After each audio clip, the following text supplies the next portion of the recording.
All right, get ready to dive in, because today we are tackling David Hume That's right. and his groundbreaking work, An Inquiry Concerning Human Understanding. It's a big one. It is a big one. And we're going to unpack some of his most I guess you could say revolutionary ideas. Yeah. From cause and effect to the nature of belief itself. Yeah, and this isn't just some dry philosophy lecture, okay? Yeah. We're going to break this down. Yeah. Show you why Hume's ideas still matter, like hundreds of years later. Absolutely, yeah.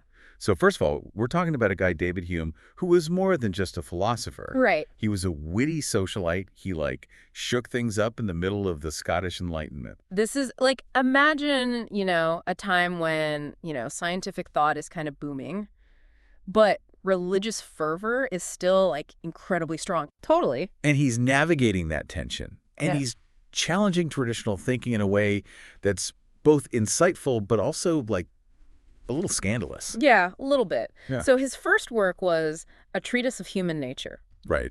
And it was a bit of a tough read, I think it's fair to say. It was considered too radical. More dense. Too dense. Yeah. Too much for most people to really grasp. Right. So Hume, being Hume, decides, okay, let me try this again. Have another go. Let me make this a little bit more digestible. Make it a little bit more accessible. More accessible. So that's where an inquiry concerning human understanding comes in. Exactly. It's his way of making these same radical ideas, but just kind of a little bit more.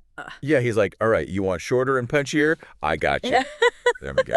Thankfully, he did right, because what he lays out in the inquiry is really mind-bending stuff. Yeah. Even all these centuries later. Okay, so he starts by drawing a distinction between two types of philosophy. Right. Okay, lay it on me. He talks about what he calls easy and obvious philosophy. Okay. So think, beautiful language, Hmm? appeals to emotion, a focus on virtue and morality. Think writers like Cicero, right? Engaging, sure, Okay. but not always the most rigorous. Right, so it's kind of like the more... The more flowery, more not- appealing to the yeah, to the heartstrings. exactly.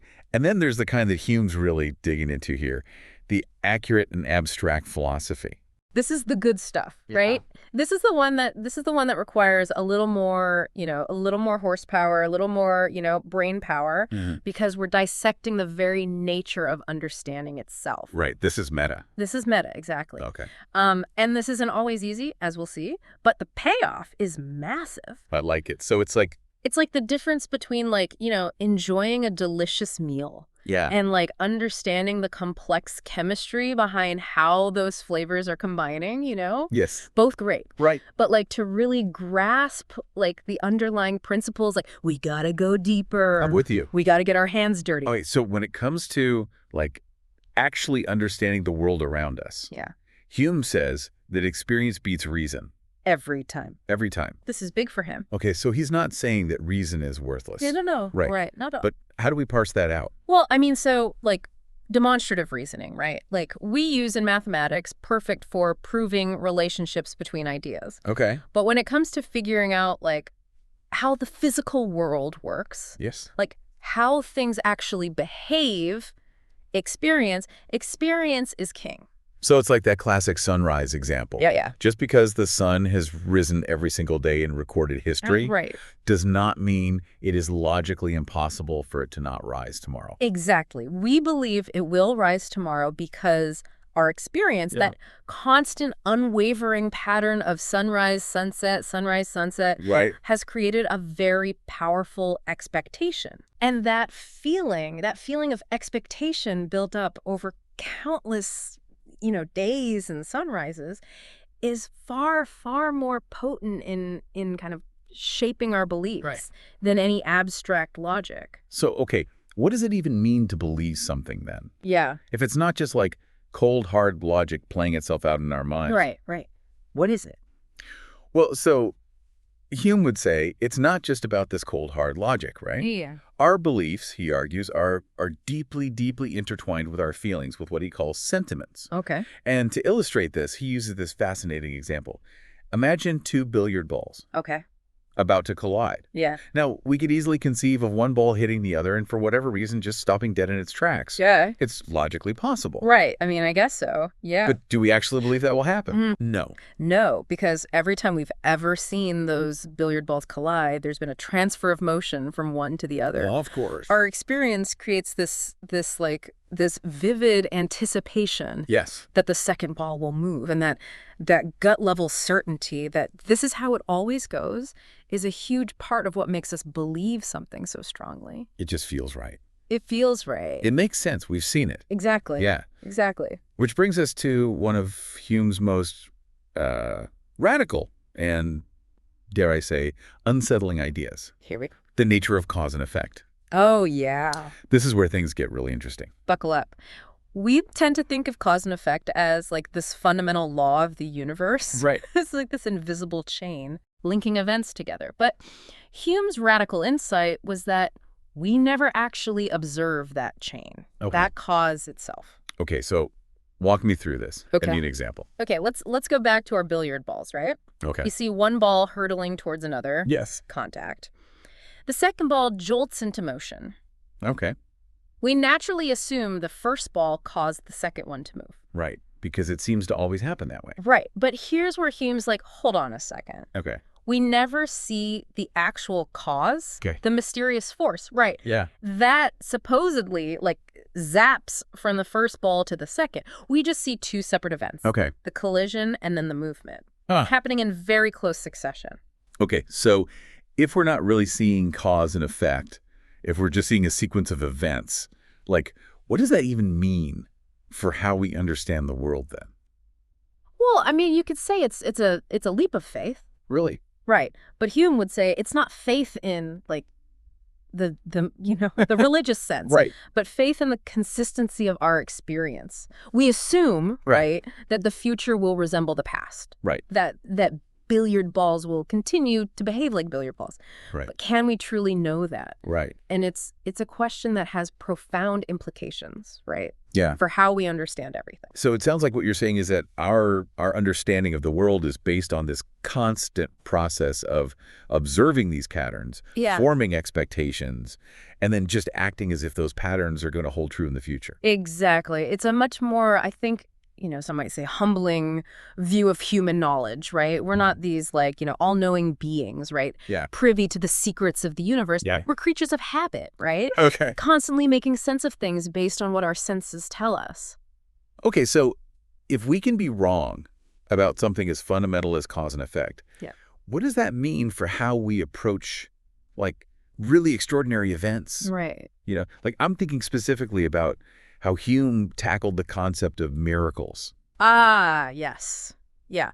So Hume on miracles, this was nothing short of revolutionary. So remember how we talked about how the laws of nature they're derived from our consistent like uniform experience? Right. Well, a miracle by definition is an event that breaks those laws. Okay. Right. It's like it's the exception. It goes against everything we've come to expect. Right. Based on how the world normally works. Yeah, so if a miracle is supposed to be something that like defies our experience of how nature behaves, and we can't even really be certain about cause and effect in everyday life, right? How can anybody ever claim to have witnessed a miracle? That's exactly what Hume wants to know. Right. Like he argued that whenever we're faced with like a claim of a miracle, we have to weigh two things very carefully.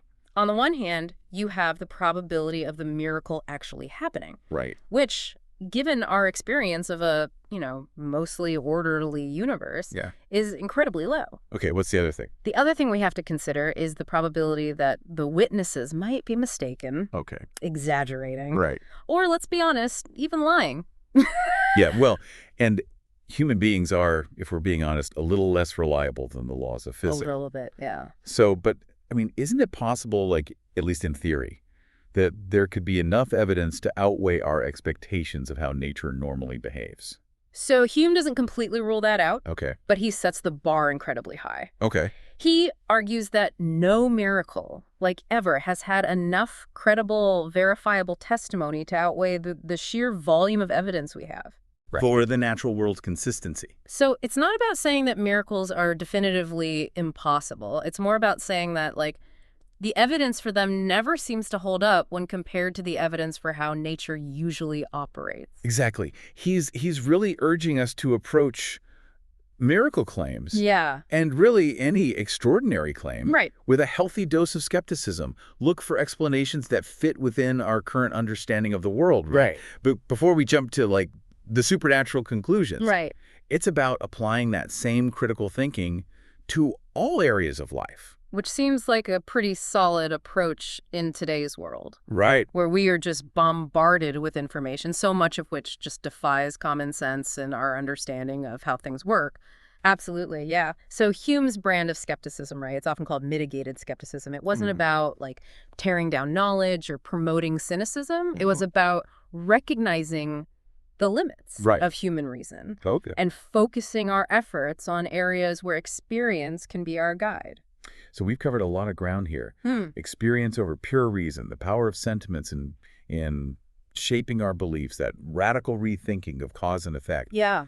And Hume's skepticism about miracles. I mean, it's really remarkable how Hume kind of like, managed to challenge these very foundations of how we understand knowledge, causation, even like, the reliability of our senses. Yeah. And yet he's offering us this way forward, a way to grapple with these uncertainties, right? Yeah. Without like falling into despair. It is kind of like he turned skepticism into a tool, right? For deeper understanding. Right. Like it's almost like he's saying, look, we might not be able to achieve perfect knowledge. Right. But let's at least be honest about what we can know. Yeah, yeah. And focus our energy on those areas where experience can be our guide. Exactly. And this is where like his ideas about human nature, I think, are so important. Okay. Particularly like the role of custom and habit in shaping our beliefs. Like Hume wasn't just interested in like abstract philosophical puzzles.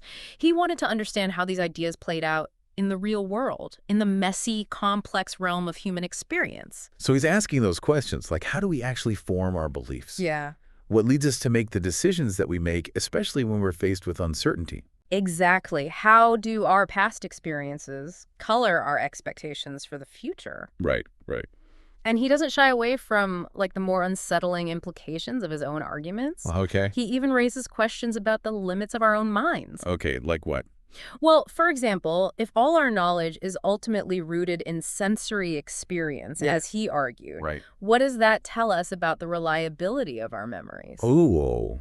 Okay, so you're going with like, could we be wrong about things that we think we've experienced? Yeah. Could our memories be flawed or distorted or even like completely fabricated without us even realizing it? It's a question that has, haunted philosophers for centuries. Right. And Hume's work really brings it into sharp focus. Yeah. He forces us to confront this possibility that our understanding of the world and even of ourselves might be far less certain than we often assume. It's a humbling realization, but there's also this strange kind of liberation in it too. Oh, absolutely. Yeah. Because if we can accept that our knowledge has limits, if we can embrace some degree of uncertainty, we can become more open to new ideas, more willing to question our own assumptions, maybe even more receptive to different perspectives. That's the true legacy of Hume's work. Okay. He encourages us to cultivate this intellectual humility, to approach the world with a sense of curiosity and wonder. Yeah. Always seeking, a deeper understanding, even if that absolute certainty remains elusive. So there you have it, a deep dive into the brilliant and often perplexing mind of David Hume. We've explored his revolutionary ideas about reason and experience, the slippery nature of cause and effect, his skepticism toward miracles, and then these inherent limits of human knowledge in general. And we've seen how he challenged like centuries of philosophical tradition, sparked controversy even in his own time, and frankly continues to shape the way that we think about knowledge and belief and the world around us. But we want to leave you with one final provocative thought. Okay, hit me.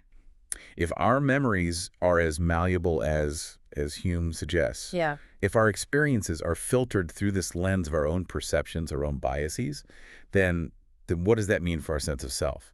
Are we constantly reinventing ourselves with each passing moment, with each retelling of our own stories? It's something to ponder as you navigate the fascinating and often uncertain terrain of your own experiences. Until next time, keep those philosophical gears turning.